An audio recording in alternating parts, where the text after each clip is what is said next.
함돈균의 사유하는 책.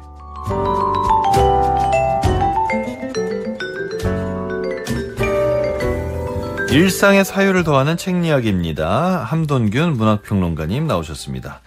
고생하셨습니다. 네, 간신히 왔습니다. 아니, 차에 얼마나 앉아 있었던 거예요? 네, 아주 오래 앉아 있었습니다. 네. 오늘. 그럴 때 이제 라디오 들으면서 오셨어요? 네. 굉장히 기분이 묘하셨겠습니다. 네. 이것도 일종의 순간의 철학과 같은 시간 체험이라고 생각했습니다. 그러게요. 네. 그러게요. 정말 순간의 철학이네요. 네. 지난 시간에 로마 네로 황제의 스승인 세네카가 쓴 책을 읽었는데 오늘은 함돈균 본인께서 직접 쓰신 책을 가져오셨어요. 네. 어떤 책입니까? 예, 순간의 철학이라는 이제 제목대로 그 일상의 순간순간 결국 이게 시간의 경험에 대한 이야기인데 이걸 통해서 우리가 뭐 많은 지식이나 이런 걸 가지고 있지 않더라도 삶이 가지고 있는 일상적 경험 자체를 깊은 사유의 시간으로 이끌 수 있다. 이런 이제 모토를 가지고 삶을 경험하고 발견하는 그런 책이라고 할 수 있습니다. 네. 삶을 경험하고 발견한다. 그래서 책의 부제가 찰나에서 시작하여 영원으로 깊어지는 인문학 이야기입니다. 찰나에서 시작한다는 게 저는 굉장히 인상적이고 책을 읽을 때도 아, 이래서 찰나구나 이래서 찰나구나라고 여러 번 생각했는데 그냥 보통 우리는 별 생각 없이 넘어가는 것들이에요. 네. 별 생각 없이 넘어가면은 아무 경험이 되지 못하고요. 네. 네. 경험이라고 하는 게 단순히 이게 겪는다고 해서 경험이 되는 것이 아니라 경험이라고 하는 건 그 경험을 통해 가지고 그 어떤 이제 삶의 지혜나 깊이 같은 게 쌓이게 되는데 그거를 이렇게 사유하고 반추하지 않으면은 네. 경험이 되지 못합니다. 경험이 축적되지 못하죠, 사실은. 네. 그게 그 경험의 조각조각들이 결국 순간인데 순간이 결국 경험이고 지혜가 될 수 있는 가능성이 여기에다 있는 거죠, 사실은. 지혜가 될 수 있는 가능성. 그래서 그 순간을 잡아서 생각을 하셨습니다. 일단 제가 한번 하나 얘기해 본다면 왜 첫 비는 없는데 첫눈은 있는가? 라는 질문이 있습니다. 예. 뭐, 우리 그런 얘기는 하지 않잖아요. 첫눈 올 때 만나 이런 건 얘기하지만, 네, 첫 비 올 때 만나 이런 건 얘기하지 않잖아요. 첫 비 올 때 만나. 예. 남극쯤에서는 하지 않을까요? 그럴 수도 있죠. 비가 없으니까, 거기에. 예. 일상적으로는 우리가 비라고 하는 것들은 늘 경험하지만, 첫눈이라고 하는 건 어떤 특정한 계절이 딱 도래했을 때 이제 만나게 되니까, 네. 오게 되니까, 그 첫이라고 하는 것이 비하고는 달리 어떤 기점이 있다고 볼 수도 있고요. 그건 이제 어떻게 보면 자연순환적인 이제 이야기인데, 그거보다 더 중요한 의미는 왜 특히 우리 첫눈과 관련된 것들은 보면은 첫눈과 만남을 많이 연결을 시킨단 말이죠. 네. 요즘은 스마트폰이라든가 이런 게 있으니까 그 즉각 뭐 이렇게 번개도 하기 쉽고 이렇게 하지만 예전 같으면은 이렇게 그 개인적인 어떤 연락처 같은 것들을 손에 들고 있지 않았을 때에는 올해 뭐 12월 언제쯤에 눈이 올 것이다 이런 생각을 하면서 맞아. 중요한 만남, 중요한 사람과의 만남은 그때를 딱 생각하고서 만나는 거죠. 그러니까 이 첫눈이라고 하는 거는 아주 중요한 사람과의 중요한 순간을 기억하는 이제 그런 것이 되는 것인데 왜 그러면 그런 순간을 우리가 기억할까? 이런 이제 주제라고 할 수 있습니다. 보통의 우리는 만약에 아이들이 이런 거 물어보면 그런 걸 생각하고 있어. 쓸데없는 거 물어보지 마. 이럴 것 같거든요. 네. 그러면 이제 일상인이 되는 거고 일상인에서 좀 사유하는 인간이 되려면 이런 것도 한번 따져보고 생각해보면 되는 거죠. 사실 이런 게 정답이 있는 얘기는 아닌데. 그럼요. 네. 일상인이면 뭐 어떻습니까? 네. 네, 좀 다르게 살 수 있고 다르게 생각할 수 있다는 관점인 거죠. 그래서 이제 오늘 이제 비가 너무 많이 내리는 또 비가 너무 많이 와서 걱정되는 이런 날이니까 하는 얘기인데 첫 폭우가 내리면 뭐 맞나 이런 말은 안 하거든요. 네, 그렇죠. 네, 그 첫이라는 말이 참 뭔가 의미가 좀 있긴 해요. 그러니까 감정적으로 좀 건드려지는 뭐 예를 들면 뭐 첫 차를 타고 간다 그렇죠. 뭐 이런 것도 좀 그런 마음이 있고. 그렇죠. 네. 모든 우리가 새해도 시작할 때 보면 다이어리 쓰잖아요. 그럼요. 모든 시작 기원이라고 하는 거는 어떤 이제 새로운 미래에 대한 기대도 있고 설렘도 있고 또 어떤 시간들을 지났던 사람들에게는 과거에 가장 순수했었던 어떤 순간을 기억하는 때이기도 하거든요. 네. 그러니까 그 눈이라고 하는 저에게 해석입니다. 그 눈이라고 하는 것이 가지고 있는 그 어떤 순결한 이미지, 순수한 이미지하고 그 첫 번째라고 하는 것하고 이게 결부가 되어서 모든 인간들이 각각 조금씩 내용은 다르지만 그들만의 가장 어떤 순수했던 어떤 순간, 뭔가를, 그다음에 자기의 그 순수했던 것을 또 다짐했던 어떤 기억 이런 것들을 우리가 떠올리게 되는 이제 그런 순간이 이 첫눈의 순간이 아닌가 이제 그런 얘기를 적은 겁니다. 근데 정말 흘러가는 시간도 바빠 죽겠는데 네. 이렇게 찰나를 잡아서 그 안에서 사유를 하고 또 생각을 하고 깨달음을 얻어주시니 매우 감사합니다. 자, 순간의 철학에 대한 내용도 계속 하고 있는데요. 이 책을 읽는 시간, 책을 읽는 그 순간은 어떻게 봐야 되는 건가요? 예, 우리가 늘 이제 독서를 하게 되면서 독서에 대해서 네. 우리가 이제 이 독서에 대해서 가지고 있는 일반적인 생각하고 좀 약간 다른 경험을 좀 말씀드리고 있는 챕터인데요. 네. 예, 우리가 보통 이제 책을 선택할 때 내가 원하는 주제로 어떤 책을 이제 선택을 하지만 책을 읽는 가장 어떻게 보면 재미있는 경험, 특별한 경험은 내가 그 책에 대해서 기대하지 않았던 이야기와 만나는 순간이 어떻게 보면 가장 특별한 계기이고 경험이라고 할 수 있거든요. 이 책을 읽는 순간에서는 그런 좀 기대를 배반하는 책, 네. 그리고 기대라고 하는 건 내가 가지고 있는 경험의 관점, 그 한계 내에서 뭔가를 기대하게 되는 건데 독자와 그다음에 작가가 만나는 또 어떻게 보면 작가가 펼치는 세계와 만나는 가장 큰 즐거움은 내가 경험했던 것 바깥의 세계하고 이제 만나는 그런 시간이다. 예, 그래서 이 책을 읽는 시간은 오히려 기대를 배반하는 시간, 그런 세계와 만나는 경험.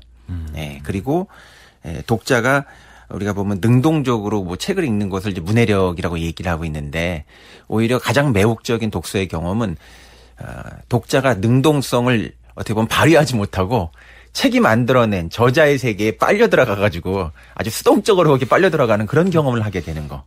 그런 헤매는 어떻게 보면 좀 우리가 책을 쓰는 저자들한테 그 출판사에서 하는 얘기 중에 그런 게 있거든요. 다 알기 쉽게끔 쉽게 얘기하라고 얘기하는데 네네. 그거는 나의 경험과 그 사람의 경험치를 이제 맞추라는 건데 사실은 저자라고 하는 건 독자에게 새로운 세계를 이제 알려주려고 글을 쓰는 사람이기 때문에 그건 어떻게 보면 좀 미션 임파서블 같은 좀 아이러니한 그런 요구를 하는 거라고 볼 수도 있습니다, 사실은. 예. 중간 어딘가를 그래서 길을 찾긴 찾아야 되는데 그 길이 항상 어렵죠. 네. 네. 문해력을 발휘하지 않고 책의 내용에 빠져들어가는 책. 그렇게 책의 내용에 빠져들어가는 책을 쓰시려고 하십니까? 저는 그런 좀 욕심이 저자로서 많이 있었죠. 있습니까? 예. 그럼 그렇게 빠져들어가 본 책은 뭡니까? 정말 내가 이건 문해력을 발휘하고 사유할 수도 없게 만들어준, 나를 정신없게 만들었던 책이다. 저에게 아니면 제가 쓴 책 중에. 함동균 네. 저 평론가에서 읽은 책 중에. 제가 읽은 책 중에요? 네. 뭐가 그랬어요? 뭐가 그렇게 정말 정신이 없었습니까? 제가 읽은 책들이 대부분 그 클래식이라고 얘기할 수 있는 고전, 네. 그 다음에 현대 클래식이라고 얘기할 수 있는 어떤 전위적인 어떤 책들인데 네. 이런 책들이 어떻게 보면 다 저의 기대 이상으로 기대를 배반하고 저를 아주 수동적 독자로 만들게 된 이제 그런 그래요? 책들이라고 할 수 있습니다. 제가 책 읽는 경험은 주로 그런 책들을 읽는 경험이에요. 예. 저는 고전을 읽을 때는 오히려 생각을 더 많이 하게 되던데요. 생각을 많이 하게 되는데 저의 생각을 어떻게 보면 촉발시키는 거고 네. 저의 생각을 그 책의 세계가 가이드한다고 볼 수도 있죠. 그 책을 쫓아가는 책을 제가 말씀을 드리는 겁니다. 그래요? 예. 저는 생각을 할 수 없을 정도로 몰입해서 봤던 건 네. 그러니까 이거 몰입이라고 할 수도 없고 아니 그냥 그 세계에서 빠져드는 그 거죠. 나올 수가 없었어요. 예. 그건 해리포터입니다. 해리포터. 네. 한 20년 된 것 같아요. 처음 네. 읽었을 때가. 네. 근데 그거는 정말 그때도 저는 어른이었거든요. 그때도 예. 이미 30대였는데 되게 충격적이었어요. 충분히 그럴 수 있죠. 저도 그하고 비슷한 어떤 느낌의 책이라고 하면 이상한 나라의 앨리스 같은 책. 그거는 10대 때 얘기겠네요. 10대 때 얘기기도 하고 20대 때 얘기기도 하고 제가 개인적으로 지금 이제 한국의 되게 유명한 글로벌 그 전자 회사에서 그 디자이너 양성 프로그램을 이제 운영을 하는데 거기에서 제가 이렇게 그 자문하고 튜터를 했던 적이 있어요. 네. 네. 근데 거기에서 새로운 디자인, 새로운 서비스를 만드는데 이상한 나라의 앨리스를 제시하고 그걸 가지고 1년 동안 워크숍을 해가지고 서비스를 만들게 했던 그런 것도 있습니다. 예, 그러니까 보통 우리가 상식적으로 갖게 되는 그런 어떤 생각들, 관점 같은 것들을 완전히 전복시키고 뒤집는 어떤 이야기, 그런 관점을 이제 훈련시키면서 발상의 전환을 하는 어떤 그런 생활 서비스 이런 걸 디자인하는 거죠. 완전 창의력 훈련 네. 코스였군요. 네. 좀 괜찮은 어떤 프로그램이 나왔습니까? 네. 괜찮은 서비스가? 네. 아, 그래요? 네. 뭔지 되게 궁금하네요. 네. 네. 네. 알겠습니다. 쓸모없는 시간이라고 우리가 흔히 부르는 그런 순간들이 있잖아요. 뭐 네. 멍을 때린다든지. 이런 시간들도 필요하다고 생각하십니까? 당연히 그렇죠. 네. 멍을 때린다고 생각하고 있지만 네. 제가 저의 관점에서는 그게 일종의 시를 쓸 때 연과 행이라고 하는 그런 행간, 공백 같은 거라고 생각해요. 연과 행이라고 하는 거는 시를 쓸 때 보면은 일부러 거기를 띄어 쓰는데 네. 거기에는 문장이 쓰여져 있지 않지만 그게 괜히 이렇게 뜨는 게 아니거든요. 이 문장과 이 문장 사이에 어떤 사유의 빈 공간을 통해 가지고 어떤 생각을 이렇게 조직하고 생성하게 하는 그런 공간들인데 일상 삶 안에서도 그런 멍 때리는 시간이라고 하는 게 그런 시간이라고 할 수 있죠. 네. 예. 자, 잠깐 이 책 얘기를 하는데 또 속보라고 하나요? 뭐라고 하죠? 네. 재난 안내를 해드리겠습니다. 방금 또 들어왔어요. 11시 40분부터요. 경기도 포천, 가평, 남양주 지역에 호우경보가 발효됐습니다. TV, 라디오, 스마트폰을 통해 내가 있는 지역의 기상 상황을 계속 알아보고 주변 사람들에게 알려주시고요. 차량은 속도를 줄여서 운행하고 물에 잠긴 도로, 지하차도, 교량 등으로 통행하지 않도록 주변에 있는 사람들에게도 알려주시기 바랍니다. 개울가, 하천변, 계곡, 해안가 등 급류에 휩쓸리거나 침수 위험이 있는 지역에는 접근하지 마시고 주변에 있는 사람에게 알려주시고요. 침수 지역이나 산간, 계곡 등 위험한 지역에 있거나 대피 권고를 받았을 경우에 주변에 있는 사람과 함께 즉시 안전한 곳으로 대피하시기 바랍니다. 공사장, 전신주, 지하 공간, 축대, 옹벽, 담장 등 위험 지역에 접근하지 마시고요. 또 농촌 지역에서는 농작물과 시설물 피해가 발생하지 않도록 배수로 정비, 비닐하우스 결박, 과수 지주시설 고정 등 미리 대비하시고 농사와 관련된 작업 등 야외 활동을 하지 않으시길 바랍니다. 네, 행정안전부에서 알려드렸습니다. 자, 책 얘기를 계속 해보겠습니다. 사실 책을 이게 지금 오늘 지금 말씀하시는 그런 사유에서 조금 의미 있는 질문이라고 해야 될까요? 제가 예전에 저의 경험이에요. 저의 한 30대 때는 등산 가는 사람들 보고 이상한 사람들이라고 그랬어요. 네. 어차피 내려올 건데 저걸 왜 저렇게 올라가나. 결과중심적 사고네. 네. 뭐 결과중심적 사고기도 하지만 그렇다고 올라가는 게 즐겁지도 않고. 네. 올라가 있는 동안에도 뭐 산 정상에서 바라보는 게 뭐가 좋은지 모르겠고. 네. 내려오는 것도 위험하고. 그런데 왜 하나. 이런 생각을 많이 했다가 30대 후반 때는 갑자기 등산에 꽂혀가지고요. 엄청 많이 다니고 심지어 산 밑으로 이사도 갔어요. 그러셨군요. 너무 많이 가고. 근데 이렇게 산도 그렇지만 정말 이런 것들이 많이 있잖아요. 네. 뭐 파도 타기 하시는 분들은 네. 파도가 하루 종일 치는 것도 아닌데 어쩌다 걸리는 그 파도 한 방 타려고 하루 종일 있는 거 아닙니까? 하루 종일만 있는 게 아니라 심지어는 계절을 기다리죠. 그렇죠. 서퍼들은요. 네. 네. 이렇게 그 순간을 기다리는 사람들에게 그 순간의 시간이 어떤 의미인가요? 시간이라고 하는 말을 이제 그리스 옛날에 그리스어 히라버에서는 두 가지 용법으로 나눴었거든요. 네네. 그러니까 이제 그냥 크로노스라는 말이 있고 카이로스라는 말이 있어요. 네. 크로노스라는 의미의 그 시간은 그 신화에서도 크로노스 이렇게 있는데 그건 모든 사람들에게 똑같은 방식으로 가는 물리적인 시간, 자연적 시간입니다. 그런데 시간이 가지고 있는 진짜 중요한 의미는 각 사람마다 다르게 특별하게 경험하는 자기만의 어떤 계기로서의 순간이 있거든요. 네. 그게 바로 이제 카이로스라고 얘기하는 거고, 우리 그 신약 성경에서 보면 뭐 그날이 오신다. 그 사도 바울이 보면 그때가 지금이다 이렇게 얘기할 때 그날 그때라고 얘기하는 그 그리스어가 바로 카이로스라는 말을 번역한 말이에요. 그래서 우리가 어떤 사람에게는 1분이 어떤 사람에게는 100만 시간처럼 여기 보면 이 책의 카피에 보면 순간이 깃들어 있는 이제 영원이라는 그런 말이 있는데 네. 불교에서 그 화엄에서도 보면 작은 꽃에 우주가 깃들어 있다라고 하는 이런 공간적인 개념이나 시각적 이미지나 이런 시간적 개념이 결국 같은 거거든요. 그래서 이런 자기가 삶 속에서 경험하고 있는 어떤 계기들에 대한 어떤 추체험, 특별한 어떤 순간들 이런 것들을 잘 우리가 체험하고 이제 사유하고 생각해 보게 되면은 어떤 사람에게는 같은 시간도 그냥 종이짝처럼 인생을 살 수 있지만 어떤 사람에게는 영원히 깃든 시간처럼 인생을 살 수가 있는 거죠. 그 사람의 깊이가 결국 그 시간에 대한 경험의 깊이, 이걸 얼마나 자기 몸에 축적해 있는가, 그걸 통해서 반성도 하게 되고 성찰도 하게 되고 어떤 지혜를 얻게 되기도 하고 어떤 성숙한 인간이 되기도 하고, 그건 결국 이 시간을 자기 안에 얼마나 많이 확보하는가, 이 문제라고 생각이 듭니다. 시간을 내가 얼마나 알차게 사용했는가의 느낌 같기도 하고, 사용보다는 얼마나 내가 거기서 사유를 했는가의 느낌 그렇죠. 같기도 하고 그러네요. 예, 의미 있게 그것을 경험하는가. 예. 근데 참 옛날 그리스 사람들은 대단하다고 생각하는 게 이거 너무나 추상적인 개념인데 네. 이걸 이렇게 크로노스와 카이노스라고 구분해서 썼다는 것도 참 재밌고 놀랍습니다. 네.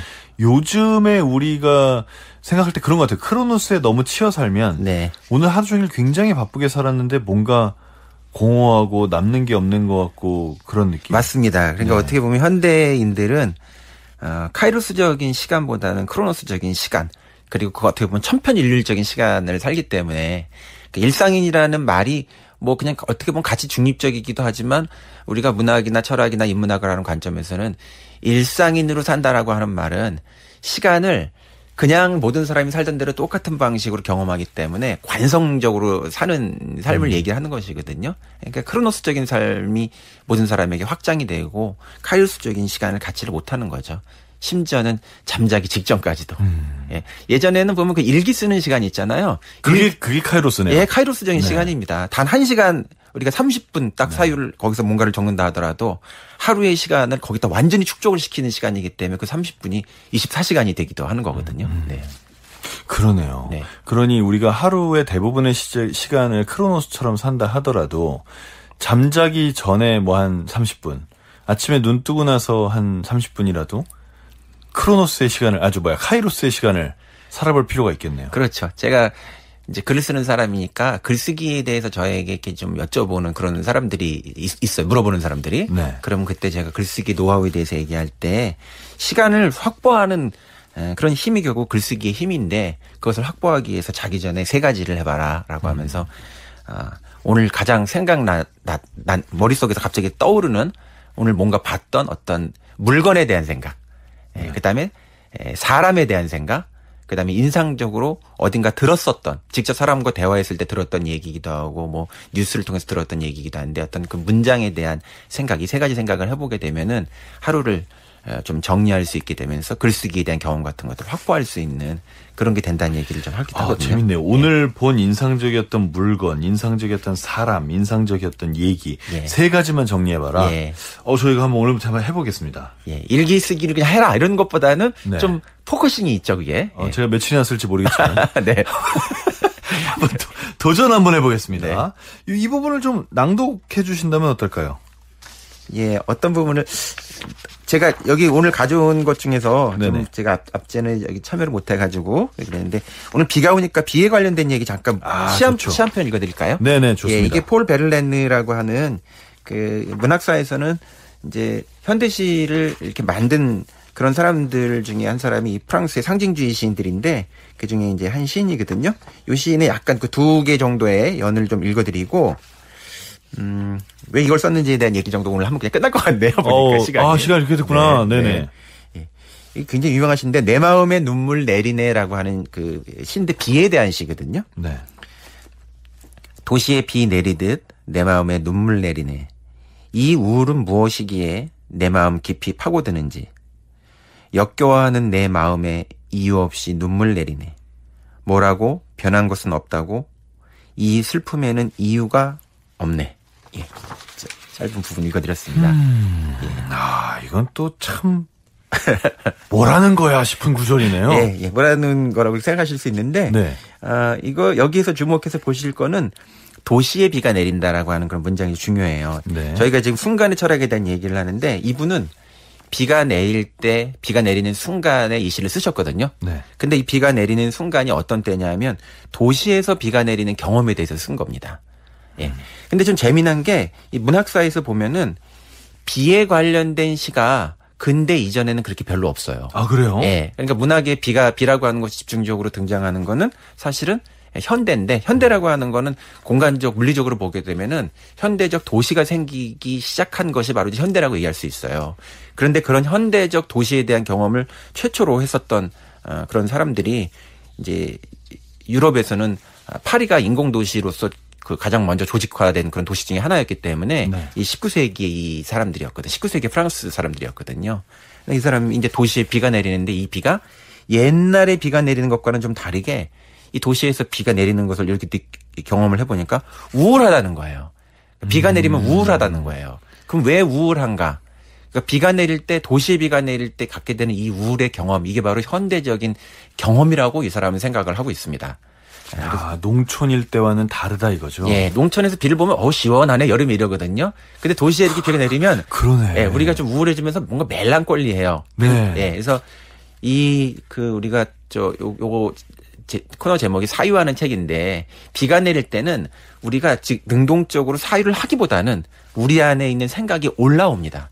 우리 안에 있는 생각이 올라온다라고 하는 건 평소에 일상적으로 빠른 시간, 크로노스적이고 획일적인 시간을 살던 그런 경험과는 다른 우리 내면의 밑바닥에 있었던 카이로스적인 시간이 올라온다는 거거든요. 그 특별한 경험들이 올라와요, 그때. 예. 근데 왜 이게 보통 때는 올라오지 않느냐 하면 보통 때는 인간이 도시 속에서 억압돼서 살기 때문에 그렇습니다. 도시라고 하는 건 굉장히 복잡한 방식으로 인간이 거기에 대해서 자기 마음대로 살지 못하게끔 뭔가 맞춰서 살아야 되게끔 하는 것이 도시거든요. 그리고 또 굉장히 밀도 높게 여러 사람들이 모여서 살고 있기 때문에 내 의지와는 살 수 없이 다른 사람의 의지와 자기를 맞춰야 되기 때문에 자기를 갈아 넣어야 되는 것이 바로 도시예요. 그게 바로 현대라고 생각한 것이 이 폴 베르넬의 시입니다, 결국은. 예. 왜 우울한가? 결국 우리에게 억압돼 있었던 그런 내면의 어떤 것들이 이 시간에 스물스물 올라오게 되기 때문에. 예. 그렇게 생각하면 정말 비만 얘기하는 게 아니었네요. 네. 자, 시간에 대해서 참 많은 생각을 하게 됐습니다. 특히 이제 크로노스와 카이로스라는 개념을 알려주셔서 더 생각하기가 좀 편해졌거든요. 근데 현대 사회에는 너무나 좀 복잡하고 이미 우리가 도시에 살고 있고 그러다 보니 시간도 단절되고 세분화되고 우리가 앞으로 좀 더 의미 있는 시간을 많이 보내려면 시간을 어떻게 이 시간이라는 개념을 이해하고 인식해야 될까요? 아까도 말씀드렸던 것처럼 그 시간이라고 하는 거가 물리적인 시간이 있는데 네. 우리가 물리적인 시간만으로 살면은 진정한 시간에 대한 경험을 하지 못하게 된다. 일단 그런 인식이 되게 필요할 것 같아요.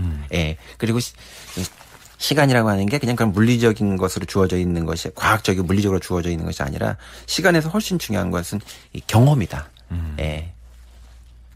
그리고 후설이라고 하는 그런 현상학자 유명한 분이 있는데 그분은 시간이라고 하는 건 그냥 시간이 아니라 시간 의식이라고 표현하거든요. 시간 의식. 네, 인간이 어떤 의식을 갖는다는 건 결국 과거에 어떤 일이 있었는가에 대한 과거에 대한 기억으로서 인간의 의식이 구성되고 현재의 어떤 것에 대해서 우리가 즐거움을 느끼고 열망한다라고 하는 건 현재의 경험으로서 시간을 의식하는 거고 네. 우리가 기대나 설렘이나 희망 같은 것을 가지고 있는 거 또 불안이나 공포 같은 것들을 가지고 있는 것도 결국 미래에 올 것에 대한 어떤 것을 투사하는 것이기 때문에 인간의 경험 전체가 사실은 의식을 구성하는데 이 의식이라고 하는 건 결국 시간에 관련된 의식이다. 이렇게 얘기를 합니다. 알겠습니다. 자, 오늘은 함돈균의 사유하는 책 함돈균의 사유하는 책, 함돈균 평론가께서 쓰신 순간의 철학을 함께 읽어봤는데요. 오늘 이 시간 통해서 여러분도 시간을 좀 더 의식하시면서 여러분의 시간이 남들과 똑같은 시간이지만 동시에 똑같지 않은 시간이 될 수 있기를 진심으로 기원하겠습니다. 오늘 말씀 감사합니다. 네. 다음 책 소개 안 하나요? 다음 책 뭐 해주실 건가요? 예. 저 인간 중심적인 얘기들을 많이 해가지고 네. 이젠 동물의 사유에 관련된 책을 동물의 사유. 합니다. 네. 그래서 이제 프란스 드발이라고 하는 네덜란드의 되게 유명한 동물학자인데 네. 그분이 쓰신 동물에 대한 생각. 동물에 대한 생각. 네. 알겠습니다. 이 책을 다음 시간에 하겠습니다. 자, 오늘도 함동균 평론가께서 함께 해주셨습니다. 오늘 말씀 감사합니다. 네, 고맙습니다.